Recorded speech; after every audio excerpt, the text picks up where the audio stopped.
오늘은 요한일서 마지막 강의입니다. 요한일서는 사도 요한이 영지주의 이단의 영향을 받은 초대교회 성도들을 돕기 위해 쓴 서신이었습니다. 이단 사상이 휩쓸고 지나간 초대교회에는 굉장히 갈등이 많았습니다. 대립하고 오해하고 불신하고, 그래서 성도들 간의 사랑의 관계성이 깨어져 있었습니다. 이에 사도 요한은 하나님의 사랑의 기초에서 서로 사랑하라고 반복해서 강조해서 가르쳐 주었습니다. 그런데 신자들은 사랑의 공동체를 이루는 것도 중요하지만 무엇보다 이 죄악된 세상과 싸워야 하는 자들입니다. 특히 이 초대 교회 성도들은 앞으로 이 로마 네로 황제로부터 무서운 핍박을 받게 되어 있습니다. 자, 이런 상황에서 어떻게 그들이 세상을 이기고 승리할 수 있습니까?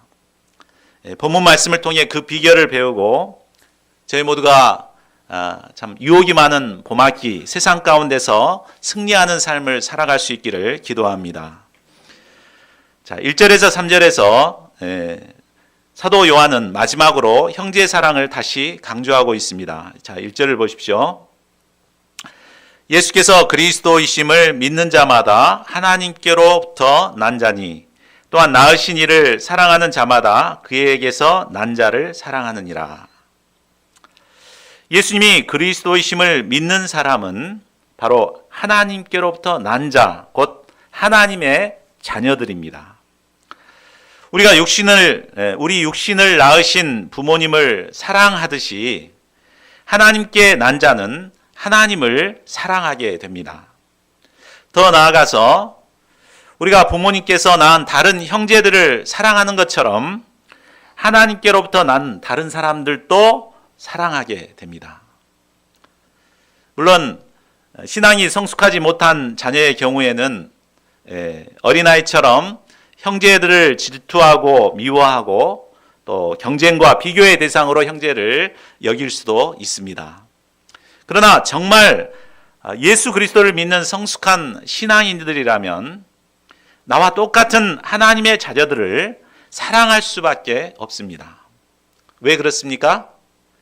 그것은 성도들은 모두 하나님의 아들 예수 그리스도의 보배 피로 맺어진 혈연 관계이기 때문입니다. 우리는 각각 성도 다르고 나이도 다르고 환경도 자라온 환경도 다르지만 공통된 점이 그거죠. 예수 그리스도의 보배 피를 덧입은 그래서 예수님 안에서 한 형제 자매가 된 것입니다. 그래서 형제님 자매님 이렇게 부르잖아요. 그러므로 우리는 따뜻한 형제를 가지고 서로 사랑해야 마땅합니다. 그런데 우리는 나와 마음이 잘 통하는 형제들은 얼마든지 잘 사랑할 수 있습니다. 근데 나와 스타일이 다르고 또 내 마음에 맞지 않는 형제들을 사랑하기가 쉽지 않습니다. 다른 사람은 다 사랑해도 저 사람만큼은 도저히 사랑할 수 없을 것 같은 그런 사람이 있습니다. 뭐 여기에는 없죠. 근데 우리가 신앙생활 하다 보면 꼭 그런 사람들이 있습니다. 이런 우리가 어떻게 형제를 사랑할 수 있습니까? 1절 하반절을 다시 보십시오. 낳으신 이를 사랑하는 자마다 그에게서 난 자를 사랑하느니라. 바로 우리가 하나님을 사랑할 때 도저히 사랑할 수 없는 하나님께서 낳으신 다른 형제도 사랑할 수 있다는 말입니다. 한 배에서 나온 형제라도 각각 다릅니다. 우리 베드로하고 안드레가 완전히 틀리잖아요. 그것처럼 서로 성격도 다르고 기질도 다릅니다. 때문에 의견 충돌로 서로 싸우기도 하고 토라져서 한동안 말도 하지 않을 때도 있습니다. 그러나 부모님을 사랑하는 자녀라면 그런 상황이 오래 가지 않습니다. 부모님이 항상 형제간에 잘 지내야 된다 이렇게 가르쳤기 때문에 부모님 말씀을 따라야지 이렇게 하고, 내가 계속 이렇게 형제들 간에 이렇게 우애하지 않으면 부모님이 얼마나 마음 아파하실까 이렇게 생각하면서 자신이 먼저 화해의 손을 내밀고 다시 사랑하는 형제 관계로 돌아가게 됩니다. 그래서 언제 싸웠냐는 듯이 서로 죽고 못 사는 사이가 됩니다. 이것이 바로 부모를 사랑하는 가족들의 모습입니다. 우리가 하나님 아버지를 사랑하는 자라면 어떤 문제 많은 형제도 또 나를 힘들게 하는 형제라도 사랑할 수 있습니다. 결국 형제 사랑이란 하나님을 사랑하고 또 하나님께서 주신 계명을 지킬 때 감당할 수 있는 것입니다. 반대로 본다면 형제를 사랑하지 않는 자는 결국 하나님을 사랑하지 않으시오 또 하나님의 계명을 지키지 않는 것이 되는 것입니다. 자, 3절을 보십시오. 하나님을 사랑하는 것은 곧 계명들을 지키는 것입니다. 우리가 사랑하는 사람이 있다면 그 사람이 원하는 것은 다 해주고 싶죠. 그래서 정말 사랑하는 사람이 원한다면 저 하늘의 별도 따다주고 싶습니다. 못하니까 못하는 거지 할 수만 있다면 하고 싶죠. 마찬가지로 하나님을 사랑하는 자라면 하나님께서 원하시는 거라면 뭐든지 하고 싶어 하죠. 그래서 하나님께서 주신 계명을 어찌하든지 지키고 싶어 합니다. 그러므로 하나님을 사랑하는 자에게 있어서 계명은 결코 무겁거나 부담스러운 것이 아닙니다. 하나님을 사랑하는 마음만 있으면 그 계명이 아무리 어렵고 힘든 것이라 할지라도 기쁨으로 감당할 수 있는 것입니다. 지금까지 형제의 사랑을 가르친 사도 요한은 이제 4절부터 우리 신자들이 세상에 대해서 어떤 삶을 살아야 하는가를 가르치고자 합니다. 서로 사랑하라는 계명은 사실 교회 내에서 필요한 계명입니다. 세상 나가서 그냥 세상 사람들 막 품고 사랑하고 그러면 안 되죠. 우리 교회 안에서 예수님의 사랑하는 자녀들끼리 서로 사랑해야 합니다. 그러나 세상에 대해서는 완전히 다릅니다. 세상에 대해서는 어떻게 해야 됩니까? 세상은 우리 하나님의 세계하고는 완전히 다르죠. 세상은 믿음으로 살아가는 자들을 미워하고 대적합니다. 우리는 이 세상에서 예수님을 믿는다는 것 때문에 불이익을 당하기도 하고 손해를 보기도 합니다. 이런 우리는 세상에서 이용만 당하고 무기력하게 살아야 할 것 같습니다. 그러나 사도 요한은 무엇이라고 말합니까? 자, 우리 4절을 다 같이 읽어보겠습니다. 자, 시작. 무릇 하나님께로부터 난 자마다 세상을 이기느니라. 세상을 이기는 승리는 이것이니 우리의 믿음이니라. 아멘. 자, 세상은 어떤 곳입니까? 이 세상은 하나님을 대적하여 높아진 것들로 가득 차 있는 곳입니다. 수많은 인본주의와 상황윤리가 지배하는 곳이 바로 세상입니다. 무엇보다 이 세상은 세상의 권력을 잡은 마귀가 다스리는 곳입니다. 이로 말미암아 음란과 쾌락과 불의와 탐욕이 가득한 세상이 되어버렸습니다. 반면에 우리 인간은 연약하여 이런 세상의 환경에 쉽게 영향을 받습니다.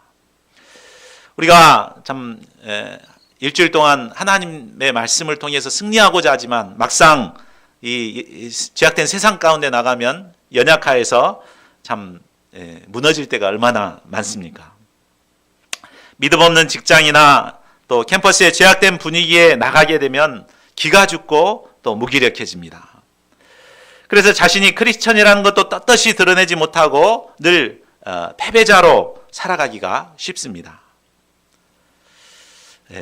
우리 여기 가운데 있는 사람은 그런 사람이 없는 것 같습니다. 그러나 참 세상 이렇게 이제 일반적으로 이렇게 교회에 가보면 이렇게 주일에만 이제 예배 드리고 열심히 이제 신앙생활하는 것 같이 보이지만 이렇게 세상에 나가면 세상 사람들하고 똑같은 모습으로 살아가는 사람들이 많습니다.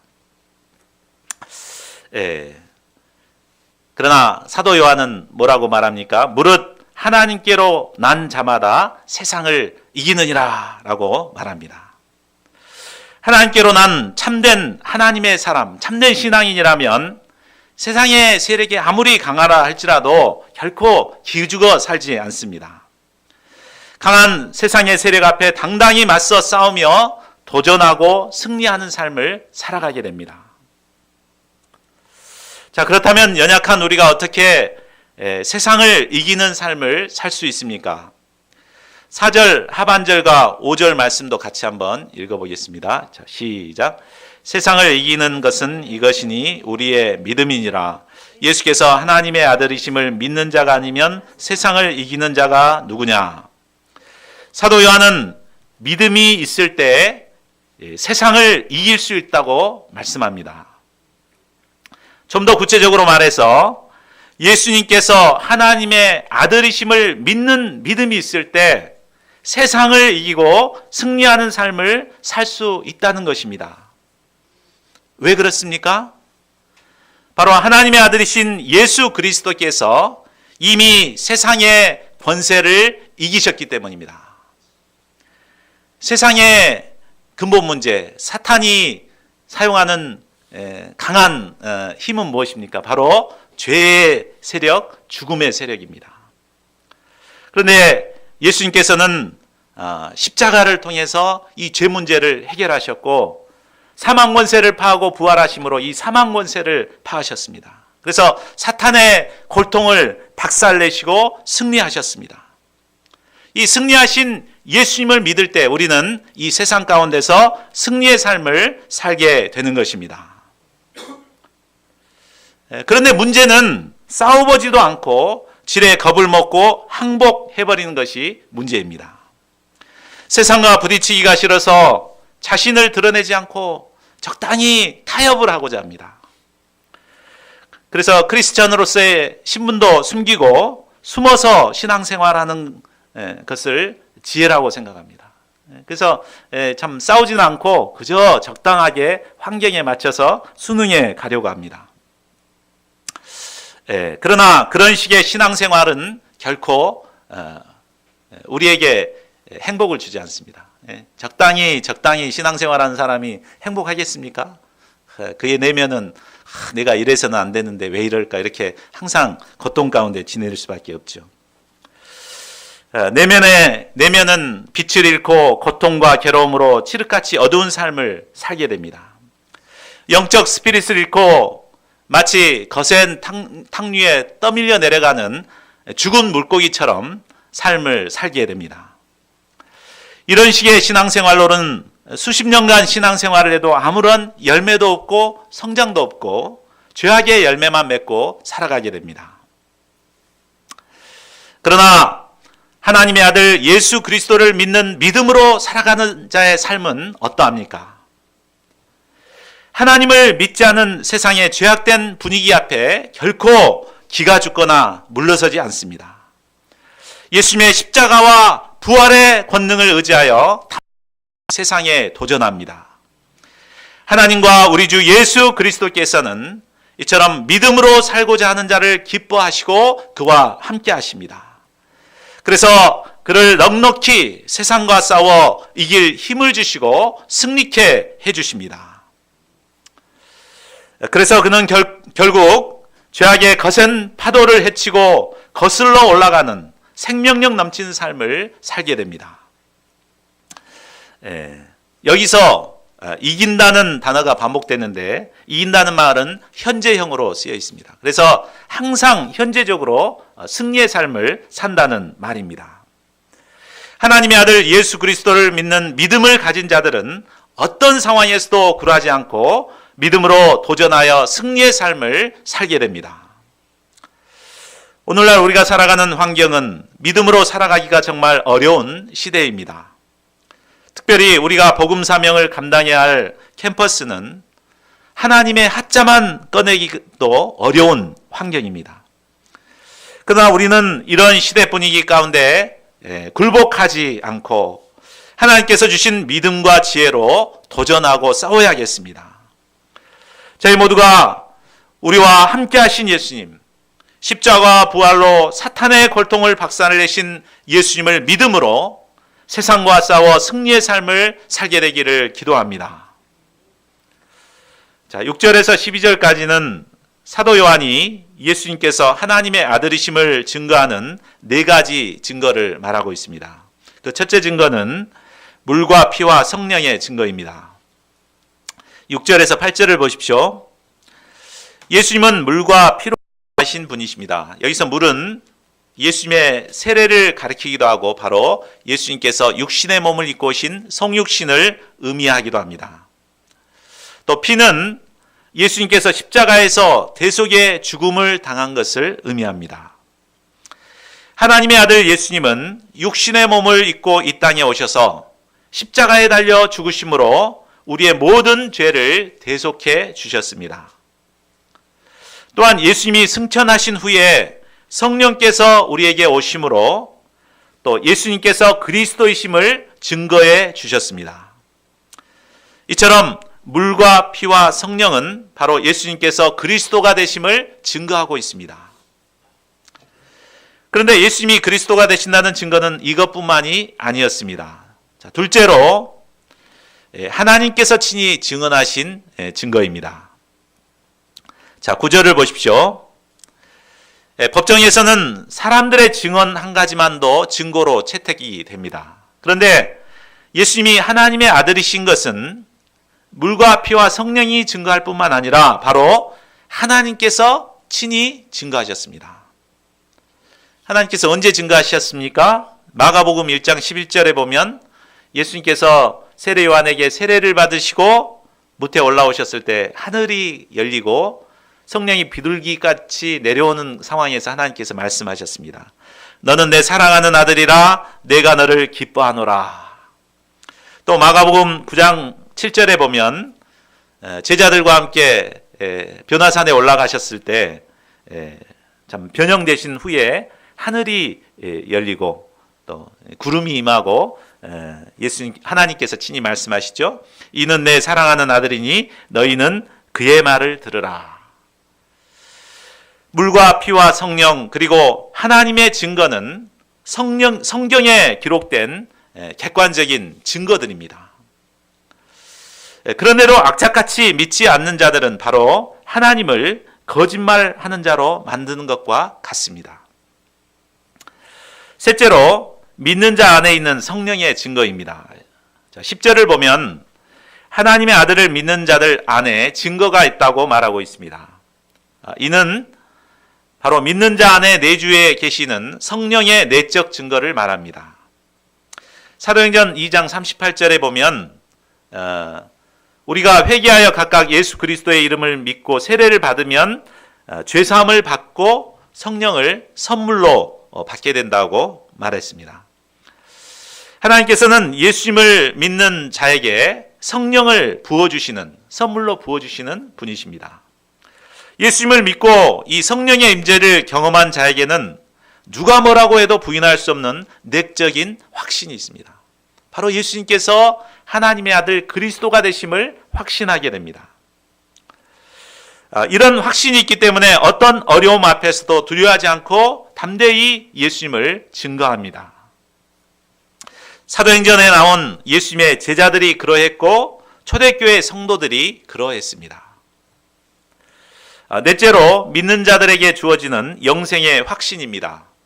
11절 12절을 보십시오.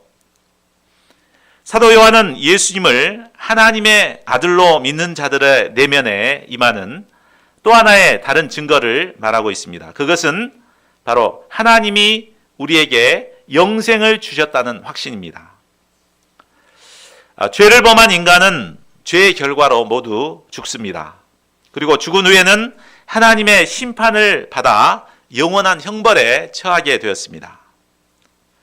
그런데 이런 우리가 예수님을 믿음으로 말미암아 예수님 안에 있는 참 생명, 영생을 누리게 된 것입니다. 이 생명은 하나님의 아들 예수님 안에 있었던 것입니다. 하나님의 아들 예수님께서는 요한복음 5장 24절에서 말씀하셨습니다. 우리 같이 한번 읽어볼까요? 내가 진실로 진실로 너에게 이르노니 내 말을 듣고 또 나 보내신 이를 믿는 자는 영생을 얻었고 심판에 이르지 아니하나니 사망에서 생명으로 옮겼느니라. 죄로 죽을 수밖에 없는 인간은 사망 권세 아래 놓여 무기력한 삶을 살아갈 수밖에 없었습니다. 그러나 예수님을 믿는 자는 예수님이 주시는 영생을 덧입어 생명력 넘치는 삶을 살게 되었습니다. 이런 내적, 외적인 증거들이 있기 때문에 우리는 세상의 강한 권세 앞에서도 쫄지 않고 담대히 믿음으로 싸워 승리할 수 있습니다. 자, 13절을 보십시오. 사도 요한이 예수님을 믿는 자들에게 이 글을 쓴 것은 그들로 하여금 영생이 있음을 확신시키기 위함이었습니다. 당시 초대교회 성도들은 영주주의 이단의 영향을 받아 복음의 확신이 매우 흐려져 있었습니다. 내가 믿는 것이 잘 믿는 것인가? 내가 신앙생활을 잘 알고 있는 것인가? 이런 회의가 들었습니다. 이런 그들에게 사도 요한은 예수님께서 하나님의 아들로서 우리에게 영생을 주셨음을 확신하도록 돕고 있습니다. 오늘날도 수많은 이단 사상들과 또 인본주의, 물질주의, 세속주의 사상들은 우리의 복음신앙을 흔들어댑니다. 꼭 예수님을 믿어야 구원을 받는가? 다른 방법도 있지 않겠는가? 막 해가지고 복음을 흐려버립니다. 그리고 적당히 편하게 세상을 즐기면서 신앙생활하는 것이 지혜로운 것이지 왜 그렇게 힘들게 신앙생활하는가 하며 믿음으로 사는 것을 회방합니다. 이런 거짓 사상에 미혹되어 복음신앙을 잃어버리게 되면 영적 스피릿을 잃고 세상에 지면서 무기력하게 살아갑니다. 꿈도 비전도 소망도 없이 살았으나 죽은 자와 같이 살게 됩니다. 그러나 예수님께 대한 믿음과 복음신앙으로 이런 모든 헛된 사상을 물리치게 될 때 바로 예수님께서는 우리에게 생명의 능력을 주시고 또 우리가 영생의 기쁨을 누리며 살아갈 수 있도록 인도해 주십니다. 죽음을 두려워하지 않는 담대한 인생을 살도록 인도해 주십니다. 그러므로 유혹이 많은 이 시대에 우리는 분명한 복음신앙을 영접하고 주님께서 주시는 생명을 덧입어 승리의 인생을 살도록 해야겠습니다. 자, 14절부터는 영생을 가진 자의 실제적인 삶이 어떠해야 하는가를 가르쳐 줍니다. 영생을 우리가 가지게 되었는데 우리가 영생을 가진 우리가 어떤 삶을 살아야 될까요? 우리 14, 15절을 같이 읽겠습니다. 자, 시작. 그를 향하여 우리가 가진 바 담대함이 이것이니 그의 뜻대로 무엇을 구하면 들으심이라. 우리가 무엇이든지 구하는 바를 들으시는 줄을 안즉 우리가 그에게 구한 그것을 얻은 줄을 또한 아느니라.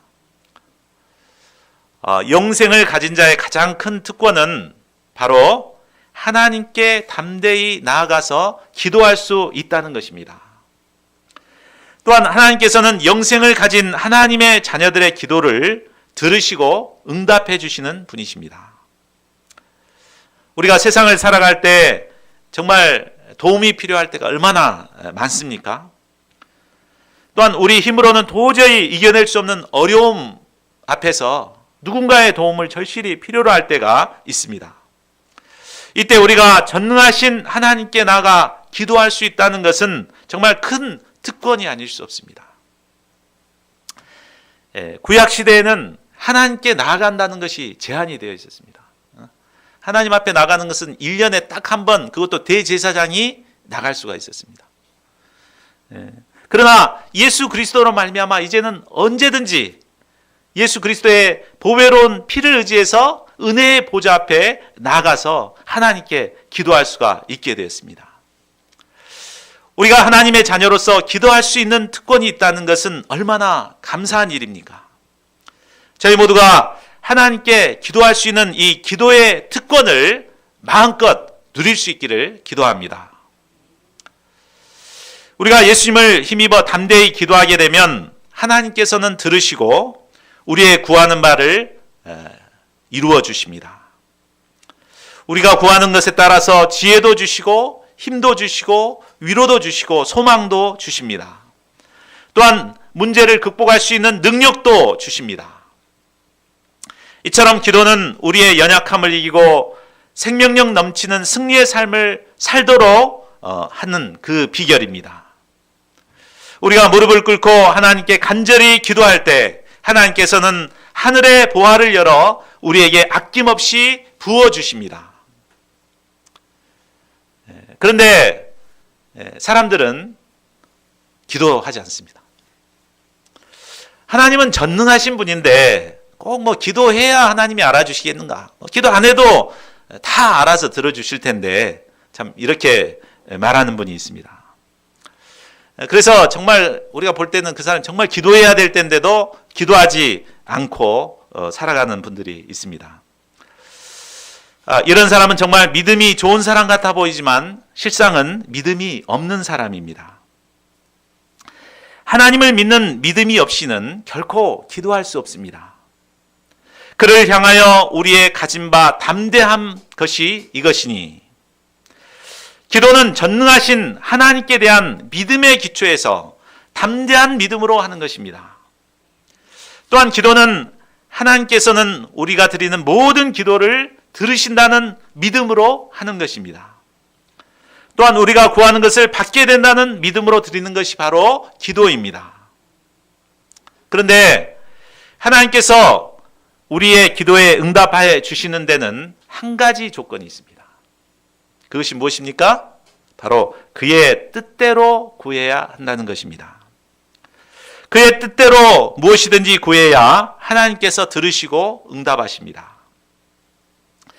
대개 사람들은 기도를 자신의 뜻을 관철하는 수단으로 생각합니다. 그래서 기도할 때 아버지의 원대로 마옵시고 내 원대로 되기를 원하나이다 하며 때를 쓰면서 기도합니다.